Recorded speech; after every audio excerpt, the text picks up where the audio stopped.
Hey, beautiful friends. It's so great to be back in front of the camera.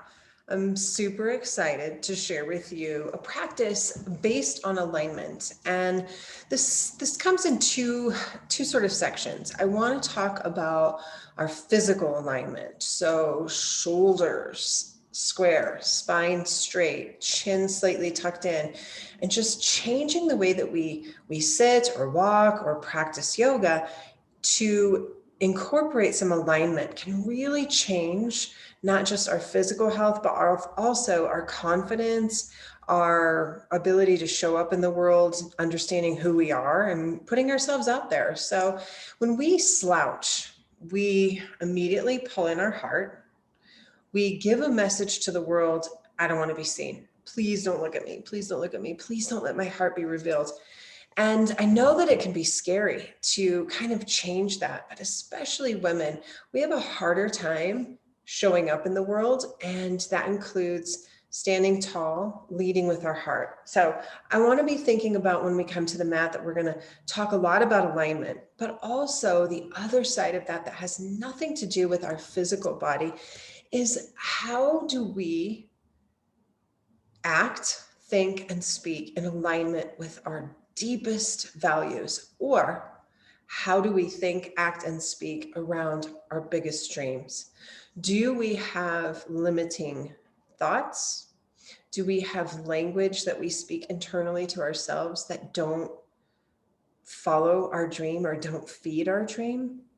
And how do we act? Do we give up? Are we complacent? And here's what I want to tell you before we start moving. A couple things. When we think about the emotional ladder, and I did write a blog post about this just recently, I hope you had a chance to look at it. When we think about a ladder, the middle rung of the ladder is contentment. And many of us seek contentment. We think contentment is perfect. Like, this is Zen, this is good. Well, here's the deal. One step below contentment is complacency. That's where we put in a little less effort. I don't really care about that. After complacency, when we go from contentment to complacency, below that is boredom. The minute we start to feel ourselves slipping down that ladder, we got to do something. And so our actions to go after our dreams begin at contentment, because the next step up from contentment is hope. So be thinking about that. Are your actions, thoughts, and words in alignment with your goals? Are you moving up into hope, or are you taking the easier way by moving into complacency? It's huge. It's huge. And it's a game changer for our life when we realize that we can choose. We can choose. So when we think about alignment physically on the mat, I want to be thinking about a couple things, and then we're going to get to the practice. These belts are amazing tools for alignment. Here's why. If we were to extend our arms up to the sky in mountain pose, a lot of us are here. A lot of us have this bent arm position. Maybe because we're tight, maybe because I'm a little complacent in my yoga practice. Maybe I'm not sure where to put my arms and my hands. It can be a variety of things. Watch this. We use a strap. You can pick these up in my Amazon shop. I have one. You can pick them up on Amazon. You don't need my link. It'd be nice if you did, but you don't. You can pick them up at Walmart or Target, or you can just pull it off your belt, off your jeans, and use that. Okay, so watch this. My arms are going to be shoulder width apart. I'm going to use my strap. It's not going to be like loosey-goose. It's going to be a little bit taut. Watch what happens when I am in alignment with my arms, when I come into mountain pose. Do you notice how my shoulders are directly above my hips? My arms are straight. Watch the difference. Mountain pose, most of us are wide like a V shape. When I use the strap and I'm keeping it nice and tight, it's forcing my arms to be straight above my head. Watch this. We widen the strap a little bit, more like a V shape. Watch what happens when I twist. My spine stays completely upright. My shoulders, my arms are in a complete straight line. Oftentimes when we come into a twist, And I'll show you. So the strap is really a great tool at keeping you very, very straight. Oftentimes when we come into a twist, look what happens. My arms become soft, one is lower than the other, and I'm moving through the same motion, but I'm not keeping that alignment. Well, here's what happens when we use a tool. We retrain our brain and our body how to be in alignment. Not only does it help our bodies stay safe in a yoga practice, but we get a deeper benefit. So don't be afraid to use a strap or to use a block. Blocks are fantastic for bringing the floor a little bit higher. Oftentimes when we come into a triangle pose, where the legs are straight, the arms are teed out, our eyes are over here, and we tick-tock into that triangular pose where the legs have that triangle shape, our arms are creating a nice long shape. If the floor is too far away from us, we end up collapsing forward into the posture, okay? I'm gonna show you because it's powerful. So hold on, and then we're gonna get to the yoga practice. But I'm on a mission. I'm on a mission. It's not that I'm like, the body has to be in perfect posture, but when you get where you're supposed to be, where it feels the best for your body by using tools, the whole game changes. So check it out. I'm gonna show you triangle pose without a block, and I'm gonna show you what tends to happen. Okay. So when we come into triangle pose, typically without the block, so I'm going to set my block aside. I don't have a yoga mat, so I hope I don't slip. So my toes are going to be facing that wall, and this leg's toes are facing you. So here I come into triangle pose. Okay, so I'm going to have a really wide stance here, and I'm going to reach like this. I'm going to keep reaching. So I've got pretty good lines here. My arms are in a long line, but I can tell that this hip's coming forward and this shoulder's coming forward. Without the block, I'm going to lower my hands and bring my left hand up. Not a bad triangle. There's nothing wrong with this triangle. But if I want to feel the sensation more behind my right leg, if I want to really feel my body get into the shape, I'm going to use a block. Watch the difference. So the block will go to the inside of your foot. I'm going to scoot back so you can see my whole body here. So the block's going to go just to the inside of my right foot. My toes are still facing there. My left toes are still facing you. My arms are going to go long. Now my hand is going to find the block. I'm going to scoot back just a little bit more so you can see. So the block is vertical. You can also have it be at the next level down, which is on the long side, or you can go flat. I recommend starting with the highest point. Watch the difference. Arms go out. I'm going to reach to the wall just like I did before, but now the floor is about 8 inches higher. Watch what happens here. Okay, I've brought the floor up. I'm going to place my hand on the floor. My left arm is going to go to the sky. Now check it out. Look at the difference in my triangle. So I have this wide space here. My rib cage is almost parallel to the floor. Do you see that? This hip is reaching up to the sky. Very, very different triangle than watch without. Arms are long, reach to the wall, lower the hand. Look what happens. I'm collapsing forward.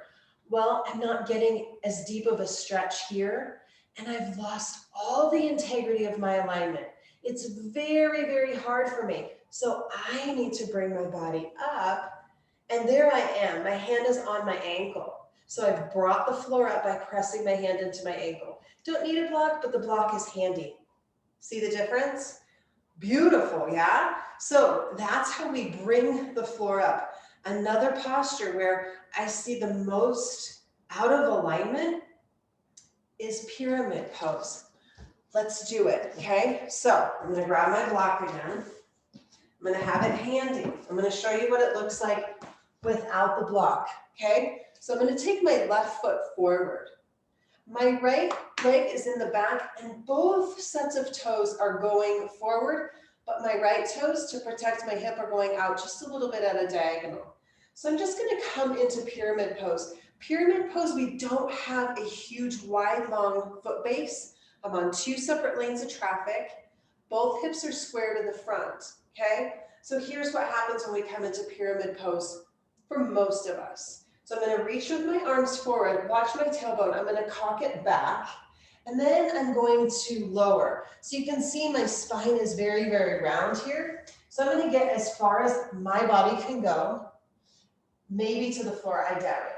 So what happens is my hips they feel okay. Most people come into pyramid pose and they're very, very off center, more like this. Watch what happens when I use a block. Same setup with the legs, blocks on the inside of my foot. I'm going to reach with my arms. Now watch this. I'm going to hinge forward. The floor has been lifted. I'm going to place my hands on that block. Okay, so now I get to play with hips. My spine is still rounding, but I'm going to see if I can lift up just a little bit. See the straight spine? Now that I have the integrity of alignment, my sacrum is flat. The teacup, if it was sitting right here, is not going to spill. Well, now I can take that block and lower it just a little bit, and now my shoulders get to round as I bring my nose towards my knee. Without the first initial setup with the block, my teacup on my sacrum, it's going to spill over. So I'm not getting the full benefit behind my legs. So don't be afraid to use a tool. Don't think for a second that by using a tool, you're reducing the right pose or wrong pose. It's just a tool. I mean, think about this. We use things all the time to help us. Why not bring some tools with you to the yoga mat so that you can really feel alignment here? I was trained by a wonderful woman who trained with T.S. Little, who's a fantastic yoga teacher. But she was trained Iyengar style. And Iyengar, a beautiful yogi, BKS Iyengar, he's sort of the grandfather of Western yoga. He uses props all the time. He taught students to use chairs, walls, belts, blocks, anything to support the body. So I have a whole class where we use the wall. I'm not going to do that today, but don't be afraid to back yourself up against a wall and let your shoulder blades sink against the wall and then find mountain pose. You will be surprised at how much forward we're here. Lifting, reaching, pressing back. Okay, a lot of us are often tilted forward. We're often jutting our chin out, pulling the chin in, shoulders are square, heart's open. That's where we're going to find some real good, juicy yoga practice. So we're going to slow down the practice today. It's only going to be 30 minutes. And that's a beautiful thing. Okay. So I'm going to shut this video off, gather your tools. If you don't have a block, I have plenty. So if you're local, just swing by, grab one. You can use a belt from your pants. You can use pretty much anything. I wouldn't recommend rope or anything like that because I just wouldn't. So gather your tools. Find a space in your house where you will not be interrupted. Life happens, and I get it. But put a sign on the door and say, I need 30 minutes for myself. It's so important. And if you're having a difficult time carving out 30 minutes, let's chat. Because I guarantee you there are 30 minutes in your day that you could do yoga instead of doing something else. We'll look at some time. Also, setting that alarm just a tiny bit earlier can give you an extra 20, 30 minutes. So find a place to practice, unroll a mat, turn off your phone, or put on some nice music. I have a little bit of music in the background of my video. You can listen to that, or you can put on your own music and just listen to my voice. Remember, I'm a different kind of yoga teacher. When I teach you a yoga practice, I will not model the postures. I believe wholeheartedly that you are your greatest teacher and that you and I are simply walking down a path together. I'm going to see something different than you, but we're going to be together. So what you feel might be very different than what I might feel. And I want you to understand that and to really start to listen to the subtle messages that your body is speaking while we walk together. All right, I'll see you in a few minutes on the mat. Get ready. It's going to be a beautiful practice.